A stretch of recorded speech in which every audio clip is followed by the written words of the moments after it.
ನನ್ನನ್ನು ಯಾವ ತರಹ ಬೆಳೆಸಿರ್ಬೋದು? ನಿಮ್ಮಲ್ಲೇ ನಿಮ್ಮ ತಂದೆ ತಾಯಿಗಳು ವಿದ್ಯಾವಂತರಾಗಿದ್ದಾರೆ, ನೀವು ಬೆಳೆಸ್ತಾರೆ ಸರಿಯಾದ ರೀತಿ ವಾತಾವರಣ, ಸರಿಯಾದಂಥ ವಾತಾವರಣ.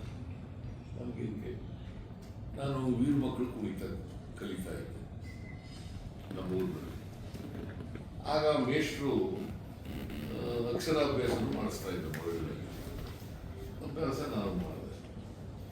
ಆಮೇಲೆ 2 ವರ್ಷ ಮಾಡ್ಕೊಂಡು ಬಿಡ್ಬಿಟ್ಟ. ಸ್ಕೂಲ್ಗೆ ಹೋಗಲಿಲ್ಲ ನಾನು. ಎಮ್ಮೆನ ಕುರಿನ ಮೇಯಿಸಕ್ಕೆ ಕೊಟ್ಟೋಗ್ಬಿಟ್ಟೆ.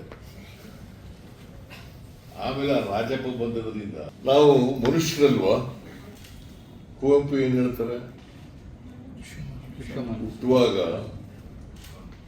ಎಲ್ಲರೂ ಮನುಷ್ಯರಾಗಿ ಎಲ್ಲ ಸಮಾನರಾಗಿ ಹುಡ್ತೀವಿ, ವಿಶ್ವಮಾನವರಾಗಿ ಹುಡ್ತೀವಿ.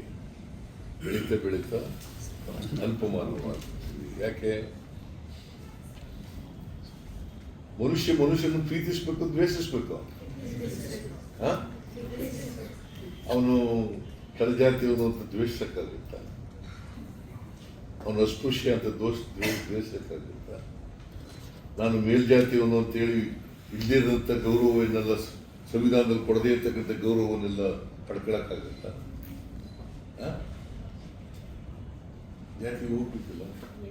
ಆ ಜಾತಿ ಹೋಗ್ಬೇಕಾದ್ರೆ ಆರ್ಥಿಕವಾಗಿ, ಸಾಮಾಜಿಕವಾಗಿ ಸಬಲ. ಅದಕ್ಕೆ ಬಾಬಾ ಸಾಹೇಬ್ ಅಂಬೇಡ್ಕರ್ ಅವರು ಏನು ಹೇಳಿದ್ದಾರೆ? ಬರೀ ಸ್ವಾತಂತ್ರ್ಯ ಬಂದರೆ ಸಾಧ್ಯ. ಸ್ವಾತಂತ್ರ್ಯ ಯಶಸ್ವಿ ಆಗಬೇಕಾದ್ರೆ ಆರ್ಥಿಕ ಸ್ವಾತಂತ್ರ್ಯ, ಸಾಮಾಜಿಕ ಸ್ವಾತಂತ್ರ್ಯ ಎಲ್ಲರಿಗೂ ಸಿಕ್ಕಾಗ ಮಾತ್ರ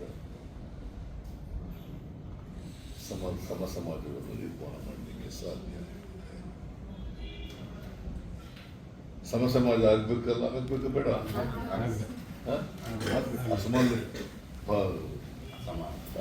ಅಸಮಾನ ಇರ್ತಕ್ಕಂಥ ಸಮಾಜ ಆಗ್ಬೇಕಾ? ಈಗ ನೀವೆಲ್ಲ ವಿದ್ಯಾವಂತರಾದ್ರೆ, ಆರ್ಥಿಕವಾಗಿ ಸಬಲರಾದ್ರೆ ನಿಮಗೆ ಸ್ವಾತಂತ್ರ್ಯ ಬಂದದಕ್ಕೆ ಸಾರ್ಥಕ. ಆಮೇಲೆ ಜಾತಿ ಅದಾಗಿದೆ ಹೋಗ್ಬೇಕು. ಗೊತ್ತಾಗಲಪ್ಪ ಎಲ್ರಿಗೂ, ಸಂವಿಧಾನ ಗೊತ್ತಾಗ್ಲಿ. ಸಂವಿಧಾನದ ಈಗ ನಿಮ್ಗೆ ಹಕ್ಕುಗಳೇ ಗೊತ್ತಿಲ್ಲದೆ ಹೋದ್ರೆ ನೀವು ಹಕ್ಕುಗಳನ್ನು ಹೆಂಗೆ ಪಡ್ಕೊಳ್ಳಿಕ್ಕೆ ಸಾಧ್ಯ ಆಗ್ತದೆ? ನಿಮ್ಗೆ ಹಕ್ಕುಗಳು ಏನು ಅಂತ ಗೊತ್ತಾಗಬೇಕಲ್ಲ. ಸಂವಿಧಾನದಲ್ಲಿ ಕೊಟ್ಟಿರ್ತಕ್ಕಂಥ ಹಕ್ಕುಗಳು ಗೊತ್ತಾಗಬೇಕಲ್ಲ. ಜೊತೆಗೆ ಆರ್ಟಿಕಲ್ 15(1)A ಬಾಧ್ಯತೆಗಳು ಅಂತ ಇರ್ತದೆ, ಡ್ಯೂಟೀಸ್. ಆ ಬಾಧ್ಯತೆಗೆ ನಿಮ್ಗೆ ಕೊಡಕ್ ಗೊತ್ತಿದ್ದೇ ಹೋದ್ರೆ ಹೆಂಗ್ ಗೊತ್ತಾಗುತ್ತೆ? ಈಗ ಮೂಲಭೂತ ಹಕ್ಕುಗಳಲ್ಲಿ 7 ಫ್ರೀಡಮ್ಸ್ ಕೊಟ್ಟಿರ್ತಾರೆ. ಅವಾಗ ಗೊತ್ತಿದ್ದೇ ಹೋದ್ರೆ ಹೆಂಗಾಗ್ತದೆ ನಿಮಗೆ? Freedom of speech, freedom of expression, ಬದುಕ್ತಕ್ಕಂಥ ಹಕ್ಕು, ಕಲಿತಕ್ಕಂಥ ಹಕ್ಕು, ಇವೆಲ್ಲ ಗೊತ್ತಾಗಬೇಕಲ್ಲ. ಮತ್ತೆ ಸಂವಿಧಾನ ಗೊತ್ತಿರ್ಬೇಕಲ್ಲ, ಎಲ್ರಿಗೂ ಗೊತ್ತಾಗಬೇಕಲ್ಲ. ಅದಕ್ಕೆ ಆ ಕೆಲಸ, ಒಳ್ಳೆ ಕೆಲಸನ ಮಾಡ್ತಾ ಇದ್ದಾರೆ.